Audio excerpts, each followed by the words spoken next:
Hi friends, this is Praveen. Welcome to our YouTube channel. In today's lecture, we are going to discuss about the micrometer screw gauge or screw gauge.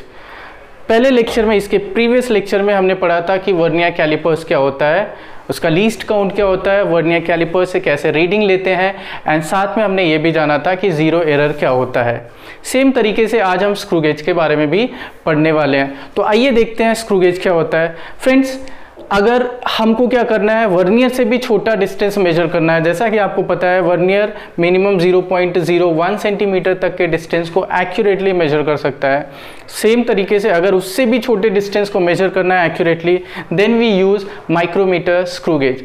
यानी कि micrometer screw gauge minimum 0.001 centimetre तक के distance को accurately measure कर सकता है। Here we have the diagram of the micrometer screw gauge and here I have given the description of the micrometer screw gauge. तो friends, यहाँ पे आप देख सकते हो सारे के सारे पार्ट्स मैंने यहाँ पे नोट किए हुए हैं। यहाँ पे ऑलरेडी मैंने लिखा हुआ है। ये क्या है, ये जो पार्ट है इसको हम बोलते हैं स्टूड या एनविल बोलते हैं। ये क्या है, ये जो पार्ट आपको दिख रहा है ये क्या है, स्क्रू है माइक्रोमीटर स्क्रू गेज का। इसी स्क्रू के आगे स्पिंडल लगा होता है जो कि आगे पीछे बढ़ता है। इसी स्टूड और स्पिंडल के बीच में हम क्या करते हैं, कोई भी ऑब्जेक्ट रख देते हैं। जैसे ये मार्कर है, इसका हमको क्या करना है, डायमीटर मेजर करना है, तो इसके बीच में हम रख देंगे और हम फिर क्या करेंगे, इसको स्क्रू को ले जाके एकदम टाइट कर देंगे ताकि ये स्पिंडल और एनविल के बीच में पूरे तरीके से स्टक हो जाए। एंड देन हम क्या करते हैं, यहाँ से रीडिंग ले लेते हैं। इसको हम नट बोलते हैं। ये हमारा मेटल फ्रेम है और ये जो पार्ट आप देख रहे हैं, ये जो मेटेलिक पार्ट है, इसको हम क्या बोलते हैं, हब या स्लीव बोलते हैं। इसी हब या स्लीव पे एक रेफरेंस लाइन होता है जिसको रेड कलर से हमने रिप्रेजेंट किया। This reference line is along the axis of the screw. किसके अलोंग होता है, इसका जो एक्सिस होगा उसी के अलोंग ये क्या होता है, रेफरेंस लाइन होता है, जिसपे एक स्केल मेंशन्ड होता है जिसको मेन स्केल बोलते हैं या पिच स्केल भी बोलते हैं। एंड इसके बाद इसके अराउंड चारों तरफ रोटेट करने के लिए एक कैप लगा होता है, इसको हम कैप बोलते हैं और it is also called as thimble. And यहाँ पे इस कैप के पीछे एक और पार्ट लगा होता है जिसको रैचेट बोलते हैं। रैचेट का काम क्या होता है, जब हम इसके बीच कोई भी ऑब्जेक्ट रखेंगे और उसको हम क्या करेंगे, पूरे तरीके से दोनों स्टूड और एनविल के बीच में जब हम दबा देंगे तो उसको टाइट रखना पड़ेगा रीडिंग लेने के लिए। तो रैचेट क्या करता है, रैचेट को जब हम घुमाते हैं तो ये दोनों के बीच क्या होता है, पूरे तरीके से टाइटली क्लैंप हो जाता है। और इस पे एक स्केल मेंशन है, ये जो कैप आप देख रहे हैं इस पे भी रेड कलर से मैंने एक स्केल मेंशन किया हुआ है। This scale is called as head scale या इसी को हम सर्कुलर स्केल भी बोलते हैं। ये कैप के एंड साइड में, इसलिए इसको हम कैप स्केल भी बोलते हैं या इसी को हम रोटेटिंग स्केल भी बोलते हैं, क्योंकि ये स्केल फिक्स नहीं होता है, ऐसे रोटेट होता रहता है। जब इसको हम घुमाएंगे तो ये रोटेट। और एक चीज मैं आपको बताना चाहूंगा कि ये जो आप स्क्रू देख रहे हैं ये स्टूड के अंदर आगे पीछे मूव कर सकता है, ये तो फिक्स रहेगा, ये मूव ही नहीं करेगा। ये जो आप हब देख रहे हैं ये बिल्कुल फिक्स रहता है, इसलिए इस पे स्केल भी क्या होगा, फिक्स रहेगा। और ये जो आप स्क्रू देख रहे हो ये अंदर से क्या होगा, इंटरनली इस कैप से कनेक्टेड होगा। जब इस कैप को घुमाएंगे ये नहीं घूमेगा बिकॉज ये फिक्स होता है, इसी के चारों तरफ ये भी घूमता रहेगा। जब इस कैप को घुमाएंगे तो इससे इंटरनली कनेक्टेड ये भी क्या होगा, रोटेट होगा। और ये रोटेट होगा तो ये आगे बढ़ेगा या पीछे बढ़ेगा। अगर हमने सपोज इस कैप को क्लॉकवाइज डायरेक्शन में घुमाया तो ये स्क्रू भी क्लॉकवाइज डायरेक्शन में घूमेगा। देन जो ये स्पिंडल होगा this will advance in forward direction, है ना, और इस नट से बाहर आने लगेगा और इसका लेंथ बढ़ता जाएगा और ये इधर मूव करेगा तो इनके बीच का जो गैप है वो कम होने लगेगा। और जब हम इस कैप को क्या करेंगे, एंटी क्लॉकवाइज डायरेक्शन में रोटेट करेंगे तो ये जो स्क्रू आप देख रहे हैं, आपको दिख रहा है ये स्क्रू भी एंटी क्लॉकवाइज डायरेक्शन में घूमेगा। तो एंटी क्लॉकवाइज डायरेक्शन में ये नट के अंदर जाने लगेगा तो इनके बीच का, स्टूड और एनविल के बीच का जो गैप है वो बढ़ना शुरू हो जाएगा। तो आइए एक बार फिर से देख लेते हैं कि माइक्रोमीटर स्क्रू गेज क्या होता है। It is an instrument used to measure a small length up to 0.001 centimeter with high accuracy. It consists of accurately cut screw which can be moved to a closely fitting fixed nut by turning it coaxially. यहाँ पे क्या होता है, इसमें एक accurately cut क्या होता है, स्क्रू होता है। जैसा आपने स्क्रू देखा हुआ है उसी के तरीके से ये भी होता है, जिसको हम क्या कर सकते हैं, आगे पीछे मूव कर सकते हैं बाई टर्निंग इट। इसको जब हम क्या करते हैं, को एक्चुअली टर्न करते हैं तो ये क्या होगा, आगे मूव करेगा। आगे कब मूव करेगा, जब इसको हम क्लॉकवाइज डायरेक्शन में रोटेट करेंगे। और पीछे कब आएगा, जब इसको हम एंटी क्लॉकवाइज डायरेक्शन में रोटेट करेंगे। इसके बाद क्या है, this instrument is provided with 2 scales. Vernier callipers के जैसा भी वर्नियर में 2 स्केल होता था, एक मेन स्केल होता था, दूसरा वर्नियर स्केल होता था। उसके जैसा यहाँ पे भी 2 स्केल है। पहला कौन सा है, मेन स्केल और pitch scale graduated in millimetre along the axis of the screw. इसका जो एक्सिस है उसी के अलोंग हमने यहाँ पे एक रेफरेंस लाइन मेंशन किया। ये क्या है, ये रेफरेंस लाइन है, ये ध्यान से देखिए, ये जो रेड कलर से रिप्रेजेंट किया ये रेफरेंस लाइन, और ये जो स्केल मेंशन किया हुआ 0 1 2 3 4 5 ये मेन स्केल या पिच स्केल है, ये फिक्स्ड रहता है। और फिर इसके बाद दूसरा क्या है फ्रेंड्स, दूसरा है कैप स्केल और head scale round the edge of the screw head. Screw head के एज पे बिल्कुल हमने क्या किया है, यहाँ पे एक स्केल मेंशन किया रेड कलर से जो कि कैप के एंड पे है, और इसको हम क्या बोलते हैं, कैप स्केल भी बोलते हैं या हेड स्केल भी बोलते हैं, या इसी को हम सर्कुलर स्केल भी या रोटेटिंग स्केल भी, किसी भी नाम से आप जान सकते हो। आगे देखते हैं ये किस प्रिंसिपल पे काम करता है। It works on the principle of advancement of a screw when it is rotated inside a mating thread। ये मेटिंग थ्रेड है। आपको पता है कि स्क्रू जिसके अंदर डाला जाता है उसके अंदर भी थ्रेड बना होता है। ये जो कटिंग दिख रहा है आपको, ये इसको हम थ्रेड बोलते हैं। वैसे ही इसके अंदर भी, ये नट के अंदर भी क्या होगा, थ्रेड बना रहेगा, ताकि ये इसके अंदर इजीली जाके फिट हो जाए या उससे बाहर हो जाए। तो दोनों में सेम टाइप का क्या बना होता है, थ्रेड बना होता है या कटिंग्स होती है। तो मैंने क्या बताया, ये किस प्रिंसिपल पे बेस्ड है या किस प्रिंसिपल पे काम करता है। It works on the principle of advancement. ये किस प्रिंसिपल पे काम करता है, ये प्रिंसिपल ऑफ एडवांसमेंट पे काम करता है। किसके, स्क्रू के। जब हम इस स्क्रू को क्या करते हैं, रोटेट करते हैं, किसके अंदर, इनसाइड दिस मेटिंग थ्रेड, या इसी को हम नट बोलते हैं। ये पूरे पार्ट को हम मेटिंग थ्रेड बोलते हैं। अब इसको आगे पीछे बढ़ाने के लिए हम यहां से नहीं घुमाते हैं, हम कैप को घुमाते हैं। This screw is internally connected with cap, with this cap, है ना। इसके इंटरनली, इसके अंदर से पास होते हुए इस कैप से कनेक्टेड है। जब कैप को घुमाते हैं, याद रखना कि ये हब जो है ये नहीं घूमता है, ये फिक्स रहता है एज इट इज। इस कैप को घुमाते हैं तो ये स्क्रू भी घूमने लगता है। क्लॉकवाइज में घुमाया तो ये आगे बढ़ेगा, एंटी क्लॉकवाइज डायरेक्शन में घुमाया तो ये पीछे घूमना शुरू करेगा। डिपेंडिंग ऑन द साइज, छोटा साइज है तो इसको पास में लाना पड़ेगा, बड़ा साइज है तो थोड़ा दूर ले जाके फिर क्लैंप करना पड़ता है। जैसे ही ऑब्जेक्ट इसमें क्या होता है, स्टक हो जाता है। इसके हेल्प से हम किसी पतले नेल का रेडियस डायमीटर मेजर कर सकते हैं, किसी पतले वायर का रेडियस मेजर कर सकते हैं। एंड ऐसे ही छोटे पतले कोई ऑब्जेक्ट है जिसका हमको थिकनेस मेजर करना है तो उसका थिकनेस भी क्या कर सकते हैं, मेजर कर सकते हैं।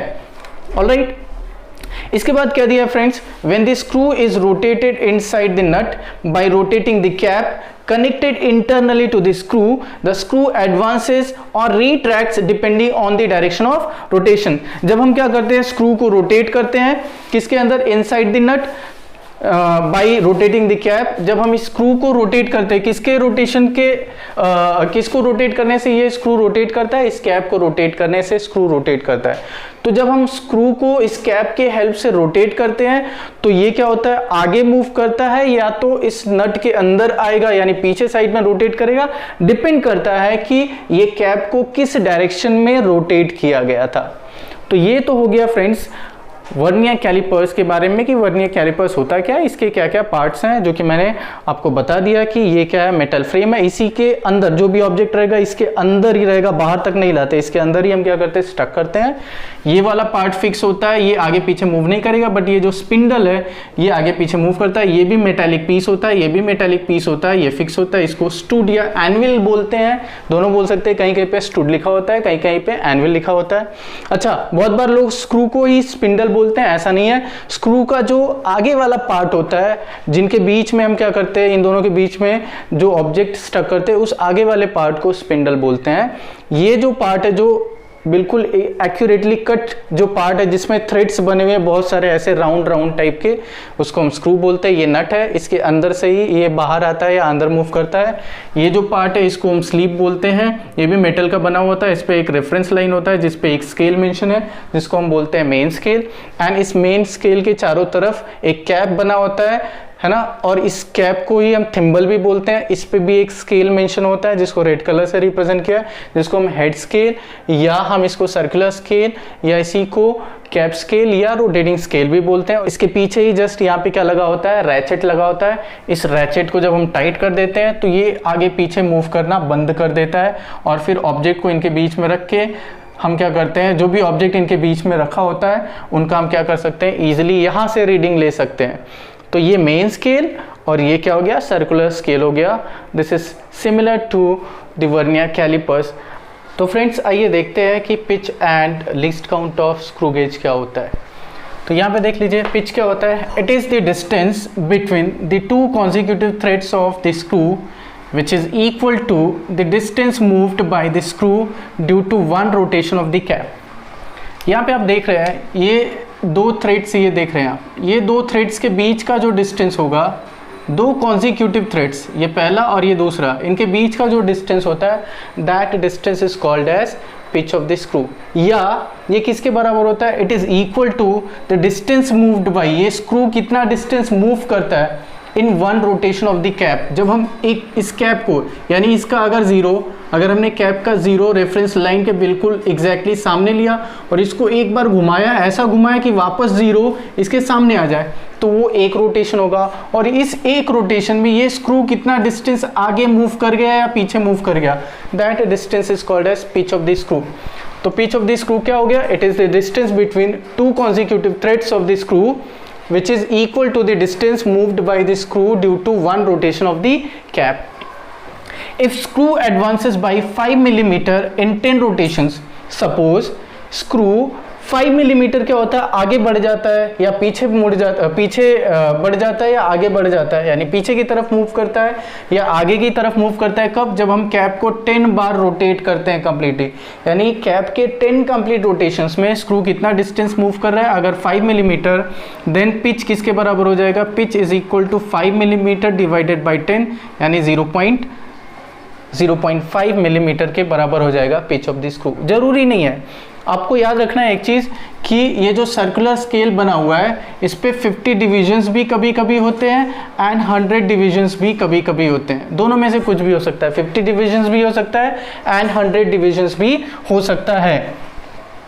तो अब देखते हैं फ्रेंड्स लीस्ट काउंट क्या होता है। It is equal to 1 division of main scale which is equal to the pitch divided by the total cap divisions. ये किसके बराबर होता है, मेन स्केल पे 1 डिवीजन की value divided by total divisions on circular scale और cap scale.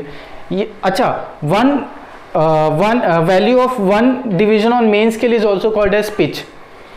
Main scale division पे 1 division की वैल्यू जो होती है मेन स्केल पे, उसी को हम पिच भी बोलते हैं। तो सिंपली हम क्या लिख सकते हैं, least count is equal to main scale division value और pitch upon total number of divisions on circular scale. तो अगर हमने क्या लिया, मेन स्केल डिवीजन की वैल्यू 1 मेन स्केल डिवीजन की वैल्यू 1 मिलीमीटर है and there are 100 divisions on circular scale, then least count is equal to 1 millimetre divided by 100 and that is 0.01 millimetre.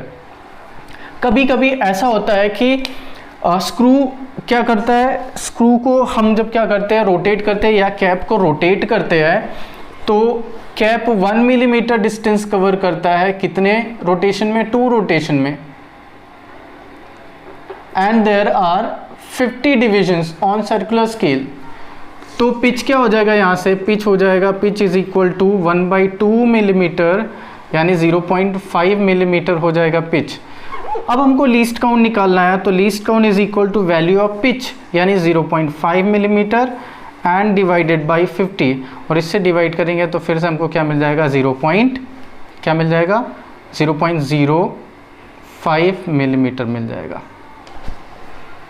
तो friends 0.01 millimetre मिल जाएगा।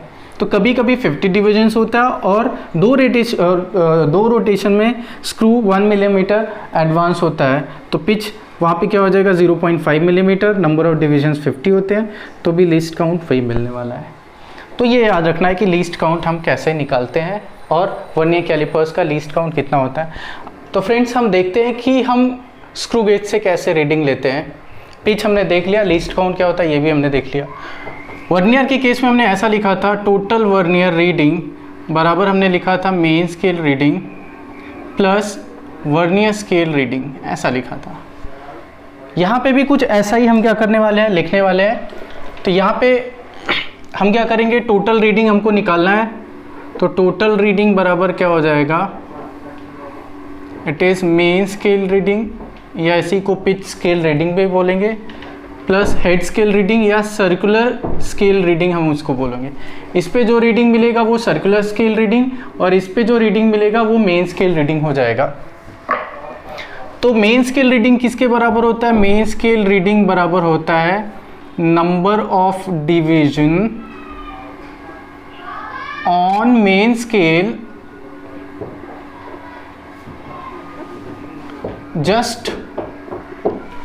just before the round cap into multiplied by क्या करेंगे? into pitch कर देंगे। अगर suppose nth division दिख रहा है और पिच का वैल्यू 1 मिलीमीटर है तो ये हो जाएगा n millimetre.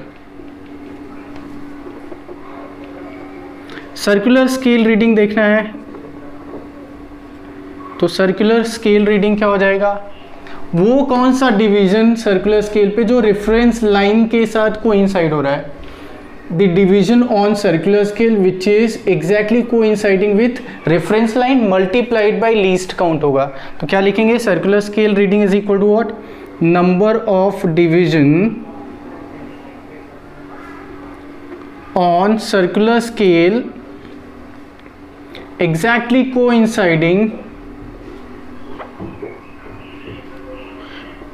coinciding with reference line multiplied by least count। तो फ्रेंड्स अगर सपोज nth डिवीजन क्या हो रहा है, इसका nth डिवीजन रेफरेंस लाइन के साथ कोइंसाइड हो रहा है तो इसमें क्या करेंगे? लीस्ट काउंट से मल्टीप्लाई कर देंगे तो हमको क्या मिल जाएगा? Therefore total reading is equal to n plus small n into क्या हो जाएगा? लीस्ट काउंट हो जाएगा। ये फॉर्मूला याद रखना है, n plus small n into least count, या इसी को हम ऐसे भी लिख सकते हैं n इंटू पिच, ऐसा भी लिख सकते हैं, प्लस हम small n into least count भी लिख सकते हैं। इस तरीके से भी लिख सकते हैं। अगर आपको डिवीजन पता है, अगर डिवीजन पिच की वैल्यू 1 मिलीमीटर है तो यही आने वाला है, बट अगर नहीं पता है तो n इंटू पिच करेंगे plus n into least count करेंगे। फॉर एग्जाम्पल सपोज हमने क्या किया,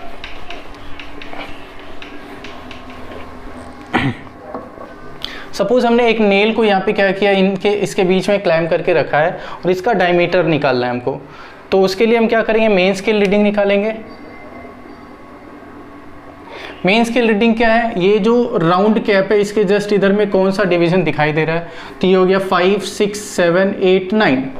तो हमको 9th डिवीजन दिखाई दे रहा है। और पिच की वैल्यू क्या है? Suppose pitch is equal to, जो पिच है वो कितना है? सपोज 0.5 मिलीमीटर है। तो मेन स्केल रीडिंग क्या हो जाएगा? कौन सा डिवीजन दिखाई दे रहा है? ये 5th हो गया, 6th, 7th, 8th, 9th। तुमको 9th दिखाई दे रहा है तो हम 9 इंटू क्या करेंगे? 0.5 कर लेंगे और इसको मल्टीप्लाई करेंगे तो कितना हो जाएगा? 45 यानी 4.5 मिलीमीटर हो जाएगा। ये मेन स्केल रीडिंग हो गया। सर्कुलर स्केल रीडिंग निकालना है, कौन सा डिवीजन कोइंसाइड हो रहा है वो चेक कर लेते हैं। तो ये आप देख रहे हो ये 15 है, ये 16th डिवीजन क्या हो रहा है? कोइंसाइड हो रहा है। तो ये हो जाएगा 16 इंटू लीस्ट काउंट क्या हो जाएगा? लीस्ट काउंट निकालने के लिए फ्रेंड्स हम क्या करेंगे? सपोज इस पे टोटल नंबर ऑफ डिविजन्स कितने हैं? 50 है। तो लीस्ट काउंट क्या हो जाएगा? लीस्ट काउंट बराबर पिच यानी 0.5 upon total number of divisions on circular scale कितना है? 50 है। तो ये हो जाएगा 0.01 मिलीमीटर हो जाएगा। तो यहाँ पे क्या करेंगे? 0.01 मिलीमीटर से मल्टीप्लाई कर लेंगे। तो मल्टीप्लाई करेंगे तो 0.16 मिलीमीटर मिल जाएगा। तो टोटल रीडिंग लेना है तो टोटल रीडिंग बराबर कितना हो जाएगा friends? It is main scale reading plus circular scale reading. Main scale reading is 4.5 plus circular scale reading is what? 0.16। इसको ऐड कर लेंगे तो क्या मिल जाएगा? 4.66 मिलीमीटर मिल जाएगा। तो फ्रेंड्स आइए देखते हैं जीरो एरर क्या होता है स्क्रू गेज में। तो जैसे वर्नियर में आप क्या करते थे? दोनों जॉस को टच करते थे और जॉस को टच करने पे अगर क्या होता था मेन स्केल का जीरो वर्नियर स्केल के जीरो से कोइंसाइड कर जाता था तो कोई भी जीरो एरर नहीं आता था। लेकिन अगर कोइंसाइड नहीं होता था, वर्नियर का जीरो मेन स्केल के आगे पीछे होता था तो पॉजिटिव और नेगेटिव जीरो एरर आता था। सेम वैसे यहाँ पे भी होगा। अगर हमने क्या किया, स्पिंडल और एनविल के बीच कोई भी वायर या कोई भी नेल नहीं रखा हुआ है और हमने क्या किया, फुली पूरा रोटेट कर लिया, किसको, फुली कैप को रोटेट किया, रोटेट करने के बाद दोनों को एकदम टच करा दिया, तो ऐसे केस में क्या होना चाहिए, दोनों का जीरो, इसका जीरो तो क्या होगा फ्रेंड्स, इसका जीरो जो है वो तो ये जो कैप राउंड है उसके अंदर चला जाएगा, दिखाई नहीं देगा या थोड़ा बहुत दिखाई देगा। लेकिन वर्नियर का सर्कुलर स्केल का जो जीरो है वो रेफरेंस लाइन के बिल्कुल सीध में आना चाहिए। अगर सर्कुलर स्केल का जीरो क्या है, रेफरेंस लाइन के बिल्कुल सीधे है, यानी उसके साथ कोई इंसाइड कर रहा है in the full rotation of the cap, यानी वर्नियर 0 रीडिंग पड़ रहा है, तो वहां पे कोई भी जीरो एरर नहीं होगा। बट अगर वर्नियर का सर्कुलर स्केल का जीरो कैप के फुल रोटेशन में रेफरेंस लाइन से कोइंसाइड नहीं करता है तो ऐसे केस में क्या होगा, screw gauge will have zero error.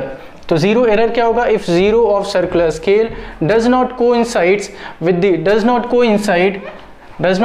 With the reference line in full rotation of the cap, in full rotation of the cap, then there will be zero error in the screw gauge। तब screw gauge में क्या होगा, zero error होगा। यानी हमने क्या किया, cap को पूरा घुमा दिया, एनविल और स्पिंडल दोनों टच कर चुके एक दूसरे को, ऐसे टाइम में वर्नियर का सर्कुलर स्केल का जीरो रेफरेंस लाइन के साथ कोइंसाइड होना चाहिए। अगर नहीं हो रहा है तो क्या होगा, स्क्रू गेज में एरर होगा। जीरो एरर को हमेशा क्या करते हैं फ्रेंड्स, हम सबट्रैक्ट करते हैं। अच्छा, जब फुल स्केल हम रोटेट कर देंगे तो जीरो भी क्या हो जाएगा, कैप के अंदर आ जाएगा, जीरो दिखाई नहीं देगा, थोड़ा बहुत दिखाई देगा, बट कोई भी रीडिंग नहीं देना चाहिए। लेकिन ऐसा नहीं है, यहाँ पे इन दोनों केस में क्या दिख रहा है आपको, एरर दिख रहा है। तो जीरो एरर को क्या करेंगे, हम हमेशा सबट्रैक्ट करेंगे। जीरो करेक्शन क्या है, जीरो करेक्शन का मैग्नीट्यूड वही होता है जो जीरो एरर का होता है, बट साइन इसके क्या होता है, ऑपोजिट होगा। अगर जीरो एरर का साइन क्या है, नेगेटिव है, तो इसका साइन पॉजिटिव होगा। जीरो एरर का साइन क्या है, पॉजिटिव है, तो इसका नेगेटिव होगा। जीरो एरर को हमेशा हम सबट्रैक्ट करते हैं, जबकि हम जीरो करेक्शन को हमेशा ऐड करते हैं, किसमें, ऑब्जर्व्ड या मेजर्ड वैल्यू में। फिर से देख लो, जीरो एरर क्या होता है, if zero of the circular scale does not coincide with the reference line, then there will be zero error. Zero error is always subtracted from the measured value. What is zero correction? It is the value equal to whose magnitude is equal to the zero error, but sign is opposite to that of the zero error. आइए देखते हैं इसमें भी क्या होता है, दो type का एरर है। जीरो के पास भी दो टाइप का एरर होता है, एक पॉजिटिव एरर होता है और दूसरा नेगेटिव एरर होता है। तो आइए देखते हैं पॉजिटिव और नेगेटिव एरर क्या होता है। तो इसको मैं रफ कर देता हूं।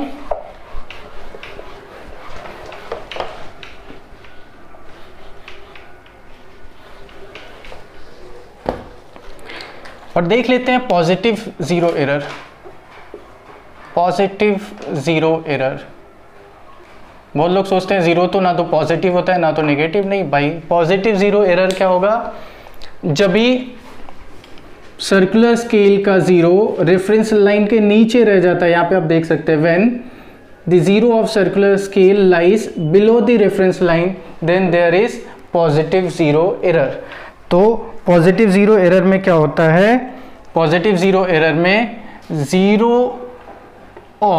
जीरो डिवीजन ऑफ या जीरो डिवीजन जो भी है, zero division of circular scale lies below the reference line. Reference line के नीचे लाई करता है, यानी पीछे रह जाता है, इसको थोड़ा आगे होना चाहिए था। ठीक है, जीरो पॉजिटिव एरर कैसे निकालते हैं, पॉजिटिव जीरो एरर निकालते हैं, this is equal to what, हमको तो मेन स्केल रीडिंग नहीं मिलता है, जो भी मिलेगा सर्कुलर स्केल रीडिंग। तो ये क्या होगा, number of division on circular scale coinciding with reference line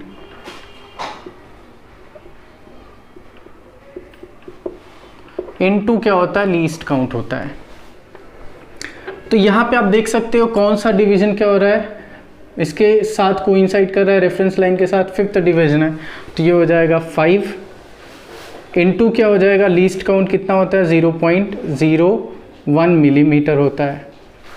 अब बात है ये पॉजिटिव एरर है तो यहाँ पे प्लस साइन लगा लेंगे, तो ये हो जाएगा प्लस 0.05 मिलीमीटर, ये पॉजिटिव एरर आ जाएगा। तो हम अगर ज़ीरो करेक्शन की बात करते हैं तो ज़ीरो करेक्शन क्या हो जाएगा फ्रेंड्स, ज़ीरो करेक्शन का मैग्नीट्यूड तो सेम होगा बट साइन ऑपोजिट हो जाएगा, माइनस 0.05 क्या हो जाएगा, मिलीमीटर हो जाएगा। सपोज हमने क्या किया है, हमने कोई वैल्यू मेजर किया है, तो मेजर्ड वैल्यू सपोज कितना दिया है, इट इज़ 3.75 क्या दिया है, मिलीमीटर दिया है, और ये एरर आया है। तो अगर हमको क्या करना है, कितना एरर आया, 0.05 एरर है, तो अगर हमको क्या करना है, करेक्ट रीडिंग निकालना है, तो करेक्ट रीडिंग क्या हो जाएगा, it is measured value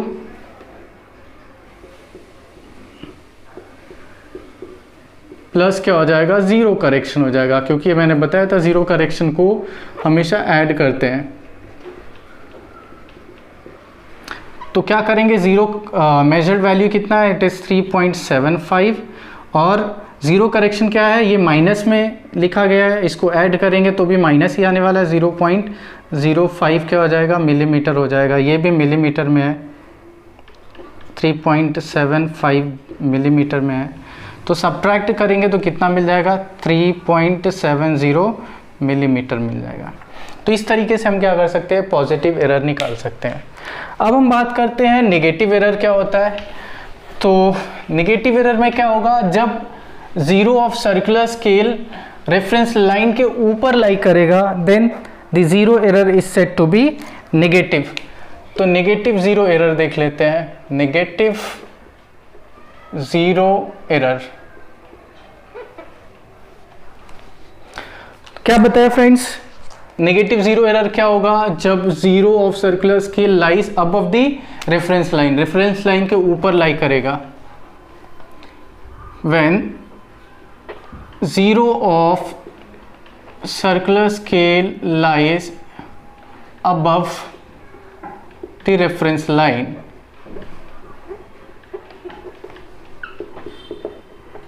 then zero error is negative। तब ज़ीरो एरर क्या होता है फ्रेंड्स, नेगेटिव होता है। तो यहाँ से हम क्या करेंगे, नेगेटिव ज़ीरो एरर निकालना है, तो नेगेटिव ज़ीरो एरर किसके बराबर होगा, it is equal to minus, अगर टोटल 100 डिविजन्स है तो 100 लिखेंगे, 50 डिविजन्स है तो 50 लिखेंगे। तो यहाँ पे क्या लिखेंगे, 100 और 50 minus number of division on circular scale coinciding with reference line into क्या हो जाएगा, लीस्ट काउंट हो जाएगा। तो यहाँ पे 96 दिख रहा है, इसका मतलब है कि टोटल नंबर ऑफ डिविजन्स कितने होंगे, 100 होंगे। तो यहाँ पे माइनस कर लेंगे और 100 माइनस कौन सा डिवीजन कोइंसाइड हो रहा है, 96 वाला कोइंसाइड हो रहा है, तो माइनस 96। कहने का मतलब कितना आगे जा चुका था, 0 4 आगे जा चुका था, ठीक है, और 4 हमको क्या करना पड़ेगा, माइनस करना पड़ेगा। तो यहाँ से क्या हो जाएगा, इनटू क्या हो जाएगा, लीस्ट काउंट हो जाएगा, least count is what 0.01 millimetre हो जाएगा। तो यहाँ से क्या हो जाएगा फ्रेंड्स, -4 इंटू 0.01 मिलीमीटर मल्टीप्लाई कर लेंगे, -0.04 क्या आ जाएगा, मिलीमीटर आ जाएगा। अगर हमको ज़ीरो करेक्शन निकालना है तो ज़ीरो करेक्शन आपको पता है, मैग्नीट्यूड तो सेम रहेगा बट डायरेक्शन क्या हो जाएगा, अपोजिट हो जाएगा, यानी साइन क्या होगा, अपोजिट होगा। तो यहाँ पे क्या हो जाएगा, +0.04 मिलीमीटर हो जाएगा। तो सेम तरीके से मेजर्ड वैल्यू हमने 3.75 मिलीमीटर लिया था। तो यहाँ पे क्या हो जाएगा, यहाँ पे करेक्ट वैल्यू अगर निकालना है तो करेक्ट रीडिंग हो जाएगा, correct reading is equal to measured value यानी 3.75 प्लस जीरो करेक्शन होता है, जीरो करेक्शन को ऐड करते हैं, अगर प्लस साइन है तो ऐड होगा, प्लस साइन है तो ऐड करने पे भी प्लस ही होगा, और माइनस साइन है तो प्लस करने पे माइनस होगा। 3.75 और ये प्लस 0.04 हो जाएगा, ऐड कर लेंगे तो 3.79 क्या हो जाएगा, मिलीमीटर हो जाएगा। तो इस तरीके से करेक्ट रीडिंग हम निकाल सकते हैं। तो फ्रेंड्स ये हो गया zero error. Zero error positive and negative होता है। पॉजिटिव कब होगा, जब ज़ीरो रेफरेंस लाइन के नीचे लाई करेगा। इसको निकालने के लिए कौन सा डिवीजन कोइंसाइड कर रहा है रेफरेंस लाइन के साथ, उसमें क्या करेंगे, लीस्ट काउंट से मल्टीप्लाई कर देंगे। और अगर हमको नेगेटिव एरर निकालना है तो ज़ीरो क्या होगा, रेफरेंस लाइन के ऊपर चला जाएगा। नेगेटिव ज़ीरो एरर निकालना है तो हम क्या करेंगे, माइनस ब्रैकेट में अगर 100 डिवीजन है तो 100 करेंगे, 50 है तो 50 करेंगे। तो माइनस ब्रैकेट के अंदर 100 माइनस जो डिवीजन कोइंसाइड कर रहा है, bracket close, multiplied by least count. इस तरीके से हम negative zero error and positive zero error निकाल सकते हैं। अब आइए फ्रेंड्स हम कुछ न्यूमेरिकल सॉल्व कर लेते हैं। फ्रेंड्स आइए देखते हैं क्वेश्चन नंबर 1 क्या दिया है। क्या दिया है, 2 full turns of the circular scale of a screw gauge covers a distance of 1 millimeter on its main scale. The total number of divisions on circular scale is 50. Further, it is found that the screw gauge has a zero error of minus 0.03 millimeter. While measuring the diameter of the thin wire, a student notes the main scale reading of 3 millimeter and the number of circular scale division in the line with main scale as 35. What is the diameter of wire? तो friends बहुत ही easy question है, खाली दिखने में बड़ा दिख रहा है, बट खाली क्या करना है आपको, फटाफट क्या क्या दिया हुआ है वो पहले नोट कर लेना है। तो यहाँ पे गिवन में क्या क्या दिया है पहले वो नोट कर लेते हैं। तो क्या दिया है, 2 full turns में सर्कुलर स्केल कितना डिस्टेंस कवर करता है, 1 मिलीमीटर का। तो पिच क्या हो जाएगा, पिच बराबर हो जाएगा 1/2 यानी 0.5 मिलीमीटर हो जाएगा, है ना। ये हो गया पिच। अब क्या दिया है, total number of divisions on main scale यानी स्मॉल एन कितना दिया है, ये 50 दिया हुआ है। तो हमको लीस्ट काउंट निकालना है, तो लीस्ट काउंट बराबर क्या हो जाएगा, पिच अपॉन क्या हो जाएगा, स्मॉल एन यानी नंबर ऑफ डिविजन्स। पिच कितना है, 0.5 मिलीमीटर आया, नंबर ऑफ डिविजन्स कितने हैं, 50 है, इसको डिवाइड कर लेंगे तो 0.01 मिलीमीटर हो जाएगा least count of screw gauge. अब क्या दिया है next friend, main scale reading दिया है, तो यहाँ पे लिख लेंगे MSR, ये कितना दिया है, 3 मिलीमीटर बराबर दिया है। ये मेन स्केल रीडिंग आप अपने को डायरेक्टली दिया हुआ है, यहाँ पे n वगैरह कुछ फाइंड आउट नहीं करना है। ज़ीरो एरर कितना दिया है, ज़ीरो एरर दिया हुआ है माइनस कितना, 0.03 मिलीमीटर दिया हुआ है। ये ज़ीरो एरर है यानी नेगेटिव है, और माइनस करेंगे तो क्या हो जाएगा, प्लस हो जाएगा। और नेक्स्ट क्या दिया हुआ है, कौन सा डिवीजन कोइंसाइड कर रहा है, तो जो डिवीजन कोइंसाइड कर रहा है नंबर ऑफ, तो यहाँ से क्या करेंगे हम, सर्कुलर स्केल रीडिंग निकालेंगे। सर्कुलर स्केल रीडिंग कौन सा डिवीजन कोइंसाइड हो रहा है, 35 है, तो 35 कर लेंगे, इनटू क्या करेंगे, लीस्ट काउंट से मल्टीप्लाई कर लेंगे। लीस्ट काउंट कितना है, 0.01 मिलीमीटर है, और मल्टीप्लाई करेंगे तो ये 0.35 क्या हो जाएगा, मिलीमीटर आ जाएगा। अब क्या करेंगे हम, मेजर्ड वैल्यू निकालेंगे। तो मेजर्ड या ऑब्जर्व्ड वैल्यू, मेजर्ड वैल्यू बराबर हो जाएगा कितना, main scale reading plus circular scale reading, and main scale reading कितना है, it is 3 millimetre, and circular scale reading निकाला हुआ है यहाँ पे 0.35 मिलीमीटर, और ऐड कर लेंगे तो हमको क्या मिल जाएगा, measured value is equal to, इन दोनों को ऐड करेंगे तो 3.35 मिलीमीटर मिल जाएगा। ये मेजर्ड वैल्यू मिल गया। बट याद रखना है फ्रेंड्स, ये करेक्ट वैल्यू नहीं है क्योंकि यहाँ पे एरर भी आया हुआ है। तो अब हम क्या करेंगे, एरर को माइनस करेंगे इस मेजर्ड वैल्यू में से, देन हमको क्या मिलेगा, करेक्ट वैल्यू मिलेगा। तो करेक्ट वैल्यू निकालने के लिए हम क्या करेंगे, करेक्ट रीडिंग निकालेंगे। तो correct reading is equal to correct reading is equal to क्या हो जाएगा, measured value plus 0 error. Measured value कितना है, measured value is 3.35, sorry minus करते हैं 0 एरर को, 0 एरर को माइनस करेंगे तो ये हो जाएगा माइनस ब्रैकेट में 0 एरर कितना है, इट इज़ 0.03 mm है, तो ये हो जाएगा 0.03 हो जाएगा। तो अंदर भी माइनस ही रखेंगे, ये माइनस एरर को माइनस करेंगे तो प्लस हो जाएगा 3.35 और ये माइनस माइनस क्या हो गया प्लस। 0 एरर क्या दिया, माइनस में दिया, और एरर को क्या करते हैं माइनस करते हैं, तो माइनस माइनस प्लस क्या हो जाएगा 0.03 हो जाएगा। ऐड कर लेंगे तो 3.38 क्या मिल जाएगा, मिलीमीटर के बराबर हो जाएगा। ये हमारा क्या हो जाएगा, करेक्ट रीडिंग हो जाएगा किसका, डायमीटर का। This is correct reading of diameter.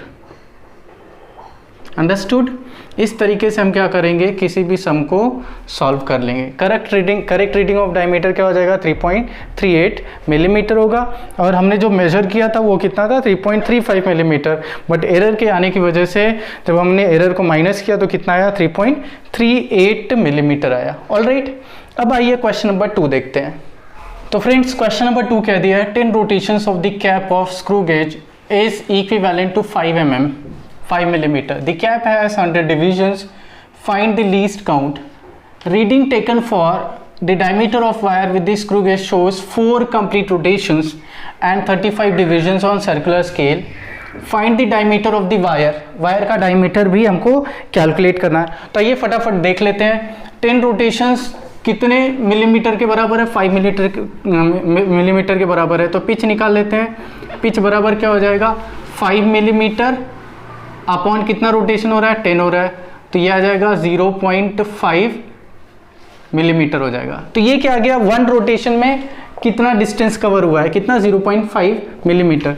तो मेन स्केल रीडिंग क्या हो जाएगा, मेन स्केल रीडिंग बराबर हो जाएगा, कितना रोटेट कर रहे हैं हम, कितना रोटेशन हो रहा है फ्रेंड्स। अच्छा, हमको सबसे पहले तो क्या करना है, लीस्ट काउंट निकालना है। तो लीस्ट काउंट बराबर क्या हो जाएगा, लीस्ट काउंट बराबर पिच हो जाएगा, PITC पिच हो जाएगा, अपॉन क्या हो जाएगा, number of divisions on circular scale. तो पिच कितना है, 0.5 मिलीमीटर है, और इसको डिवाइड कर लेंगे, कितना है टोटल नंबर ऑफ डिविजन्स, 100 है, तो 100 से डिवाइड कर लेंगे, तो यह आ जाएगा 0.005 मिलीमीटर आ जाएगा। ये हो गया हमारा लीस्ट काउंट। अब फ्रेंड्स हमको क्या करना है, हमको डायमीटर ऑफ वायर निकालना है, तो हमको मेन स्केल रीडिंग और सर्कुलर स्केल रीडिंग निकालना पड़ेगा। तो मेन स्केल रीडिंग बराबर क्या हो जाएगा, मेन स्केल रीडिंग, अच्छा एक रोटेशन में कितना आया डिस्टेंस, 0.5 मिलीमीटर का डिस्टेंस कवर किया स्क्रू ने। तो कितना रोटेशन हो रहा है, reading taken for the diameter of wire screw gauge shows 4 complete rotations. तो 4 रोटेशन कर रहे हैं, तो 4 रोटेशन में कितना डिस्टेंस कवर होगा, that will be the value of main scale reading. कभी कभी हम रोटेशन के भी टर्म में निकालते हैं। तो 1 रोटेशन में कितना डिस्टेंस, 0.5, 4 फुल रोटेशन में कितना डिस्टेंस, 4 इंटू 1 में कितना डिस्टेंस कवर किया, 0.5 मिलीमीटर का, तो मल्टीप्लाई कर लेंगे तो हो जाएगा 2.0 मिलीमीटर। अब हमको क्या करना है फ्रेंड्स, सर्कुलर स्केल रीडिंग निकालना है। तो सर्कुलर स्केल रीडिंग बराबर क्या हो जाएगा, कौन सा डिवीजन कोइंसाइड हो रहा है, 35th multiplied by least count. Least count क्या है, इट इज 0.005 मिलीमीटर है। तो इसको मल्टीप्लाई कर लेते हैं, मल्टीप्लाई करेंगे तो क्या हो जाएगा, 5 5 25 हो जाएगा, एंड 5 3 15, 15 प्लस 2 कितना हो जाएगा, 17 हो जाएगा। डेसिमल कितने प्लेस पे लगाएंगे, 1 2 3, तो ये हो जाएगा 0.175 मिलीमीटर के बराबर हो जाएगा वैल्यू। अब फ्रेंड्स क्या करना है, हमको टोटल रीडिंग निकालना है या डायमीटर ऑफ वायर निकालना है। तो डायमीटर ऑफ वायर बराबर हो जाएगा main scale reading plus circular scale reading, and this is equal to what, main scale reading is 2.0 mm आया, और ये कितना आया, 0.175 mm, और इनको जब हम ऐड कर लेंगे तो ये आ जाएगा 2.175 mm हो जाएगा। This will be the diameter of wire. बहुत ही ईजी है, आपको अगर कोई डाउट है तो आप मुझे कमेंट बॉक्स में ज़रूर लिखिए। एंड इसके पहले अगर ये आपको समझना है तो इसके पहले वर्नियर कैलिपर वाला वीडियो ज़रूर देखिए फ्रेंड्स, डिस्क्रिप्शन बॉक्स में मैं दे दूंगा उसका लिंक। ओके, आइए हम क्वेश्चन नंबर 3 देखते हैं। ओके, क्वेश्चन नंबर 3 क्या है फ्रेंड्स? क्वेश्चन नंबर 3 एक ऑप्शनल क्वेश्चन है, MCQs का क्वेश्चन है।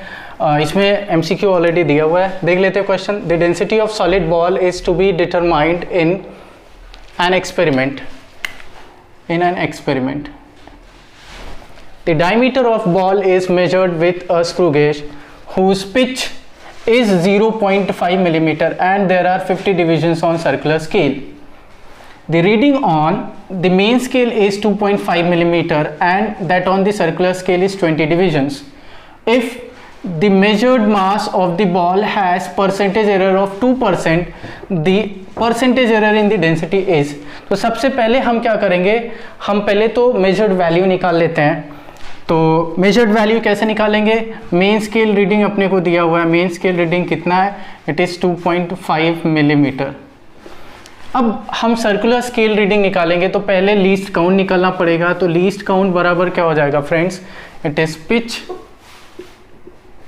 Upon total number of divisions on circular scale, है ना। तो ये कितना है? 50 है। तो ये 0.5 दिया हुआ है, 5 mm, एंड डिवाइड कर लेंगे 50 से, तो कितना आ जाएगा? 0.01 कितना हो जाएगा? mm हो जाएगा। ये मिल गया फ्रेंड्स हमको लीस्ट काउंट। तो सर्कुलर स्केल रीडिंग क्या हो जाएगा? सर्कुलर स्केल रीडिंग बराबर हो जाएगा नंबर ऑफ डिविजन्स। कौन सा डिवीजन कोइंसाइड हो रहा है? 20। तो हो जाएगा 20 multiplied by 0.01 millimetre and therefore we get what? 20 into 0.01 कितना दे देगा? 0.2 mm मिल जाएगा। ठीक है, ये हमको क्या मिल गया? Circular scale reading. तो फ्रेंड्स अब हम क्या करेंगे? मेजर्ड वैल्यू निकालेंगे। तो हमको क्या निकालना है? Density of the solid is to be determined in experiment. Diameter of the ball, तो हमको डायमीटर निकालना है, तो डायमीटर निकाल लेते हैं।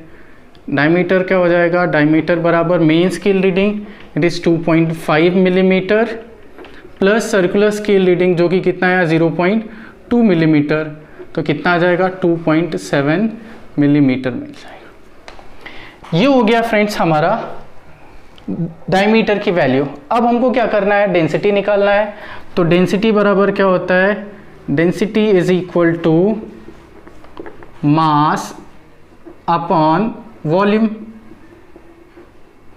चलो हमने डेंसिटी को D से रिप्रेजेंट कर लिया, सॉरी रो से रिप्रेजेंट कर लिया। डेंसिटी बराबर मास कितना है? m है, अपॉन वॉल्यूम। वॉल्यूम किसका हम निकाल रहे हैं?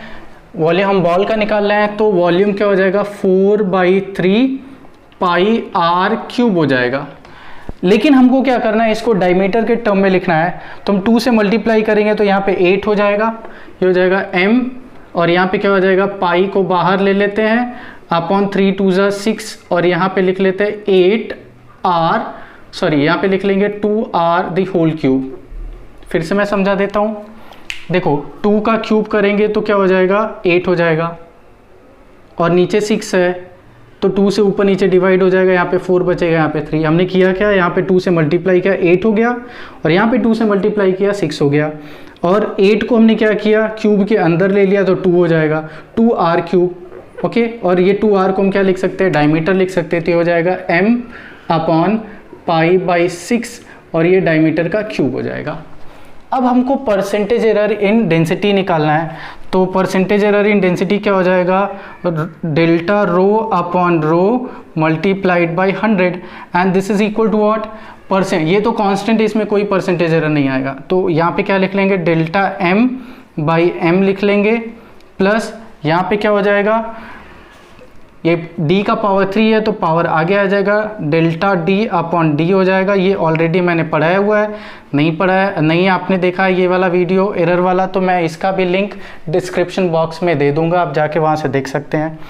ओके फ्रेंड्स, तो ये क्या हो जाएगा? दिस इज इक्वल टू, यहाँ पे डेल्टा m, अच्छा इसको हम क्या करते हैं? डेल्टा m बाई m 100 से मल्टीप्लाई कर लेंगे, प्लस यहाँ पे क्या हो जाएगा? 3 into delta d by D into 100 हो गया। ये क्या है, परसेंटेज एरर इन मास है, जो कि ऑलरेडी हमको पता है कितना है, 2% है। प्लस यहाँ पे क्या हो जाएगा 3 इंटू डेल्टा डी। क्या होता है friends, delta D least count के ही बराबर होता है। तो लीस्ट डेल्टा डी क्या हो जाएगा, ये लीस्ट काउंट हो जाएगा 0.01। डेल्टा डी हम कितना लेते हैं, लीस्ट काउंट के बराबर लेते हैं, तो ये हो जाएगा 0.01 और अपॉन में डी की वैल्यू क्या आया, यहाँ पे हमने मेजर कर लिया, ये 2.7 आया हुआ है और यहाँ पे 100 से मल्टीप्लाई कर लेंगे। तो आगे जब हम सॉल्व करेंगे तो क्या मिलेगा फ्रेंड्स, ये हो जाएगा 2% प्लस इसके बाद क्या हो जाएगा, ये 100 से मल्टीप्लाई करेंगे तो ये 1 हो जाएगा, तो ऊपर बचेगा 3 और नीचे 2.7 और ये बराबर में हमको दे देगा कितना 2 प्लस और ये कितना हो जाएगा 3 डिवाइडेड बाई 2.7 इज 1.11 आता है और इनको ऐड कर लेंगे तो 3 पॉइंट क्या हो जाएगा 11% आ जाएगा। तो 3.11%, इसमें से कौन सा ऑप्शन सही है, ये वाला, थर्ड वाला है ना। 2 प्लस 1.11 इज 3.11%। फिर से देख लेते हैं, delta m plus 3 into d by delta d by d. Error निकालना है तो ये पावर आगे हो जाएगा और ये डी में एरर क्या होगा, relative delta d by D 100 से मल्टीप्लाई कर लेंगे परसेंटेज एरर के लिए। ये फिर क्या करेंगे 100 से अंदर मल्टीप्लाई कर लेंगे ब्रैकेट के अंदर। ये पूरा परसेंटेज एरर इन मास है जो कि ऑलरेडी अपने को दिया हुआ है 2% प्लस 3 इंटू डेल्टा डी की वैल्यू लीस्ट काउंट के हम बराबर लेंगे और डी की वैल्यू अभी हमने कैलकुलेट किया 2.7। 100 से मल्टीप्लाई करेंगे तो ये 1 हो जाएगा और 1 इंटू 3 क्या हो जाएगा 3 हो जाएगा अपॉन 2.7 हो जाएगा। तो 2% प्लस 3 बाई 2.1, तो 3 बाई 2.7 करेंगे, सॉरी 2.7 करेंगे तो 1.11 आ जाएगा। तो हो जाएगा 2 प्लस 1.11 विच इज़ 3.11%। तो ऑप्शन नंबर कौन सा सही रहेगा, थर्ड रहेगा। ओके, आइए क्वेश्चन नंबर 4 देखते हैं।